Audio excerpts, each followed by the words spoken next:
These strategies and words will not only help you in your speaking but will also help you improve your writing skills. And we know guys that IELTS holds the maximum weightage in your CRS score and it can actually make or break your chances of moving to Canada. Hey guys, welcome back. Today we are going to talk about what you need to do in order to ace your English speaking test in IELTS. We'll share with you what are the most common mistakes during the speaking test exam, how you can avoid those mistakes, and then we'll also share some interesting words with you that will help you grab some extra points with the examiner. And if you are new to the channel, then my name is Nishant. And I'm Tanu. And please subscribe to the channel if you are interested in getting some tips for the IELTS, immigration and job search in Canada. And be a part of our ever expanding In the North family. And now, let's get started.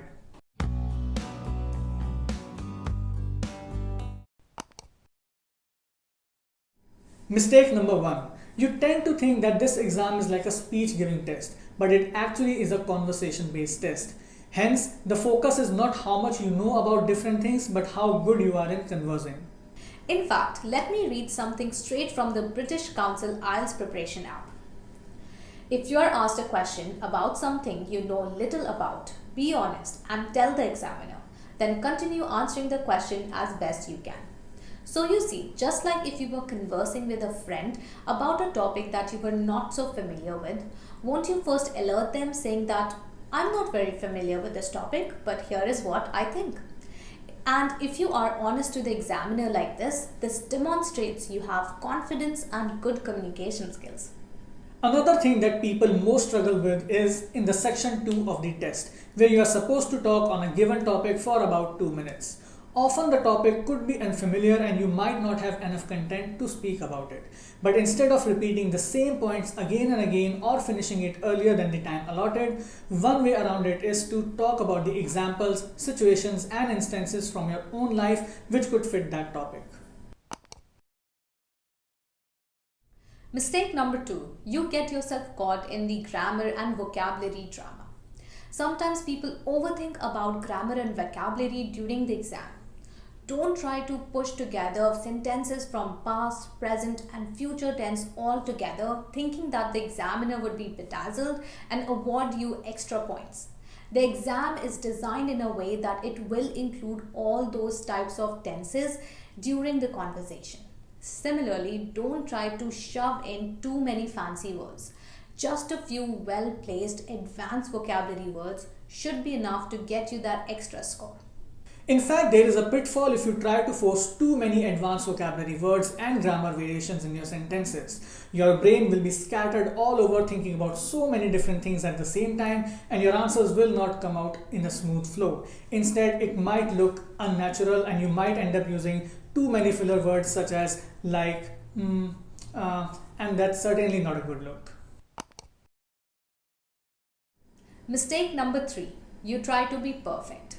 Now sometimes what will happen is your test is going smoothly so far. You are responding with your next answer and you are on a train of thoughts, but then suddenly, unexpectedly, you just cannot find that last keyword to finish your sentence. And then you start losing confidence, you start to panic and stall like a deer caught in headlights. But this is a mistake. To err is human. The point is not to be perfect. You just need to reframe your sentence and keep going. I cannot tell you how many times I have personally heard the native English speakers here in Canada struggling to find the right words while conversing. But that doesn't mean that they get stuck or get embarrassed. They just go back and reframe their sentence. And that is exactly what you need to do during the exam. Because ultimately the purpose of the exam is to test your communication skills and your conversation skills for the real life. Mistake number 4 and 5. You have not practiced enough and you don't feel confident. These two mistakes go hand in hand. Now, unlike other IELTS section, you cannot practice for the speaking section on paper. One way is that you can be diligent enough to practice in front of the mirror. But the demerit is that even after spending a lot of time practicing like this, you will not get a review for your solo performance. In order to improve, you need to get a personalized feedback from someone about what you did great and what needs to be improved. Also, having a second person confirm will give you that confidence boost which is much needed during the exam. And Cambly is one such app which can help you achieve that. And I'll let Tanu walk you through this app. On Camly, you can talk to native English speakers from different countries such as US, UK, Canada, etc. any time of the day. You can practice with them, get feedback, and get that confidence of speaking with a native English speaker. You can carry over this experience and confidence of speaking with native English speakers into your real life where it could matter a lot. This app is a safe place for you to be bold and experimental. And even if you make a mistake, you know you have the help right in front of you to get the right answers. And now, let's do a short demo. Hi, How are you? I'm perfect. How are you? I'm good. My name is Juan, once again, and I'm from Mexico. It's really good to meet you. Same here, How can I Juan. help you, Nishant? I just wanted to understand that how exactly this app or how exactly, you could be able to help people to in their IELTS exam. But I mean, as far as conversation-wise goes, I'm here to help you. I have also knowledge about, how do you say it, courses. Okay. Any types of courses, grammar, vocabulary. Okay. I'll be happy to help. So are there any lessons that you give? If you can show me some screenshot of the lessons that you provide. Well, I mostly use Cambly lessons. Okay. Depending on your level of English, you can always start from beginner. Okay. You go to intermediate or advanced. This is an intermediate level lesson. Okay. It's just about cooking, and I don't really go by the lesson. I sometimes try to talk about other things because it's always good to keep it fun and exciting. And the more fun you have, the less, how do you say it? The less of a weight it can be on you on learning. Okay. I'll explore this app a little more. And if I want to take some more classes to improve my English, I'll definitely get in touch with you once again.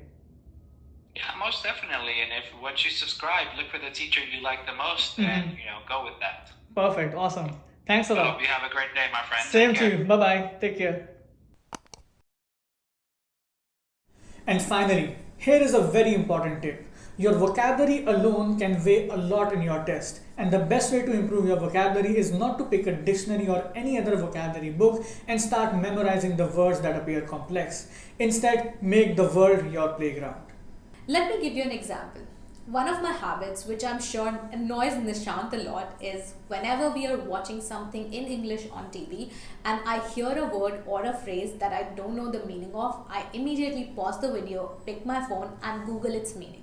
And I do this so often that I am sure in those moments I become like an insufferable nerd to my husband. But I just can't stop myself. Wait. Let's just pause this video because I need to check the meaning of the word insufferable. And this is how I learn more. And I do the same even when I'm reading something like an article. Improving your vocabulary takes time. That's why you need to have an inquisitive attitude to improve your vocabulary. I have shared my method with you and it has proven worthwhile in the long run. And you can try that too. In fact, why not try this right now? If you were watching carefully, we have flashed approximately 10 words throughout the video. And if you found any of them to be interesting or difficult, then just go back and look up their meaning. And think of just one sentence or a situation from your life where you can use this word. And trust me, if you develop this habit or anything similar that works for you, you will make great strides in enhancing your communication skills. And now let's look at some cool vocabulary words that can be a great switch for some boring cliche words. For example, instead of using very happy, why not say the word elated? I was elated to have won a free vacation to the Bahamas. And instead of saying, I like to watch funny videos to relax after a long day of work, you could say, I like to watch funny videos to unwind after a long day of work. And you might be using the word summarize or sum up too often. How about instead use the word recapitulate? So imagine you wanted to give a summary of a book that you read. So you could say, this is how I would like to recapitulate the plot of the story.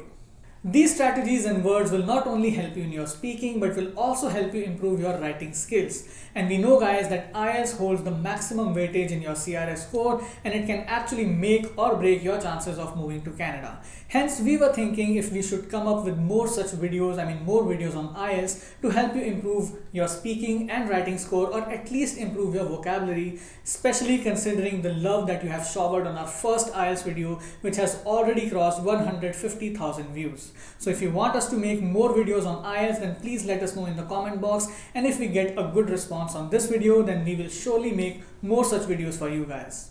We hope you found this video helpful, and if you did, you know what to do. Smash the like button, subscribe to the channel, and bell icon. And we'll see you in our next video. Till then, take care and stay safe.